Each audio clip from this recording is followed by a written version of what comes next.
सभी साथियों को नमस्कार। करियर फर्स्ट चैनल पर आप सबका बहुत बहुत स्वागत है। आज का डिक्टेशन अनुपम टाइपिंग बुक से लिया गया अंतिम मैटर होगा। पूरी मेहनत के साथ इस बुक को आज अंतिम रूप से समाप्त किया जा रहा है और इसी के साथ यह सीरीज़ भी समाप्त हो जाएगी। लगभग 24 मैटर्स आपको दिए जा चुके हैं। पूरी किताब में अब कहीं भी कुछ नहीं बचा जो आपने अभ्यास ना किया हो। तो आपसे यह अपेक्षा है कि इस मैटर को, पूरी सीरीज के सारे मैटर्स को एक बार पुनः आप लोग अच्छे से फिर से लिख लीजिए, दोहरा लीजिए। एपीएस, यूपी ट्रिपल एससी और स्टेट की कई परीक्षाओं में ये इस बुक से मैटर पहले भी बोले जा चुके हैं, आप सबको पता भी होगा। तो आप लोग बखूबी से इसका अभ्यास कर लें। इस पुस्तक को समाप्त करने में, अनुपम टाइपिंग बुक को पूरी तरह से मैटर के रूप में आपको देने में हमारी टीम के साथ हम लोगों ने काफ़ी मेहनत की है। सारे मैटर को टाइप करवा के आपको उस रूप में दिया गया है ताकि वर्तनी और बाकी चीज़ें भी आपको क्लियर रहें। बाकी चीज़ें आपको अधिक बताने की ज़रूरत नहीं है। अभ्यास ही आपकी स्किल का मूल मंत्र है, तो बराबर लगे रहें। किसी भी तरह की कोई समस्या हो, आप हमसे जुड़ सकते हैं, आप हमसे संपर्क कर सकते हैं। हमारी टीम के सभी अधिकारी चयनित हैं, अच्छी जगह पे पोस्टेड हैं, न्यूनतम लेवल 6 पे काम कर रहे हैं। उनके लगातार वर्षों के अनुभव का ज़रूर आपको लाभ मिलेगा।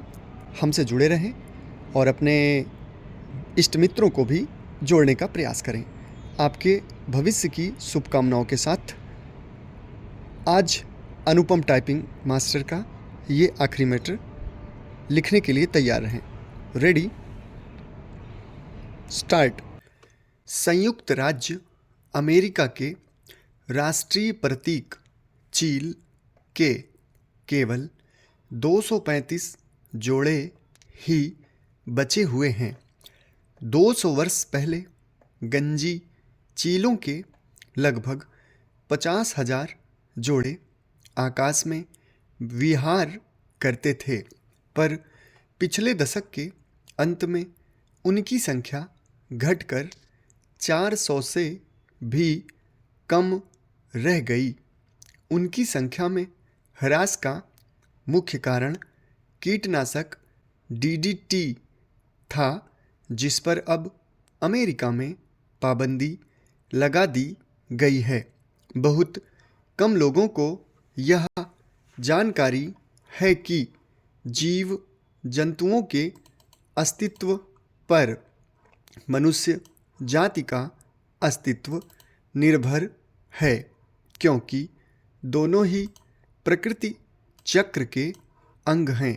संसार की अधिकतर आबादी पशुओं, पक्षियों व जलचरों से भोजन प्राप्त करती है।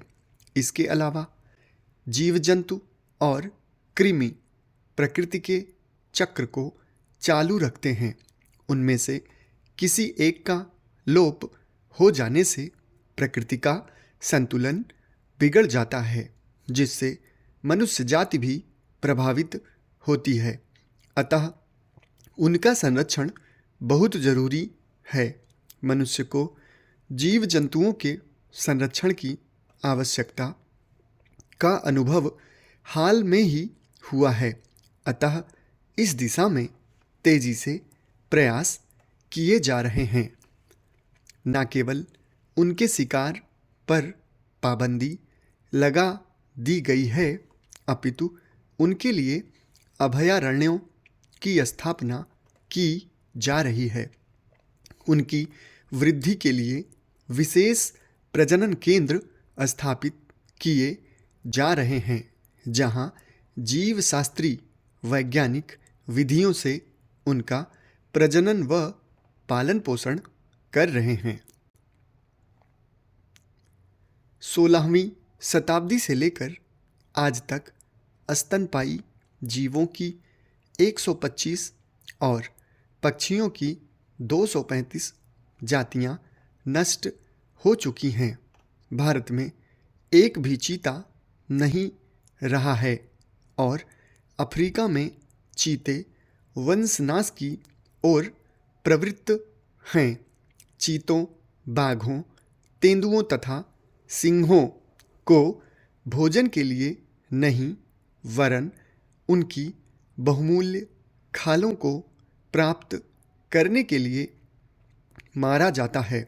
इसी प्रकार हाथियों को हाथी दांत के लिए, मगरमच्छों को खाल के लिए, बालों वाले जीवों को फर प्राप्त करने के लिए और कस्तूरी मृगों को कस्तूरी प्राप्त करने के लिए आंखें मूंद कर मारा जाता है। कीटनाशक दवाएं तथा जल प्रदूषक भी जीव जंतुओं के विनाश में योग देते हैं। भारतीय गैंडों की संख्या अब 20 से भी कम रह गई हैं। उनको सींग प्राप्त करने के लिए मारा जाता है।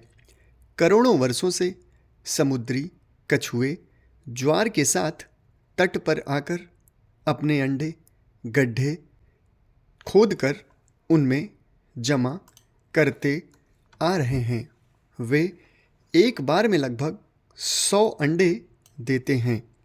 2 महीने बाद अंडे फूटने पर बच्चे बाहर आ जाते हैं और समुद्र में चले जाते हैं, परंतु उनके कोमल मांस, खाल, तेल तथा ढांचे के लोभी उन्हें मार डालते हैं। फलतः उनकी संख्या अब बहुत कम रह गई है। अब उनकी रक्षा तथा संख्या वृद्धि के लिए अभयारण्य बनाए जा रहे हैं।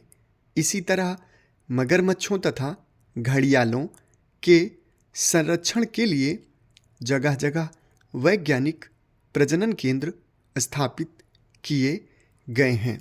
समाप्त। धन्यवाद।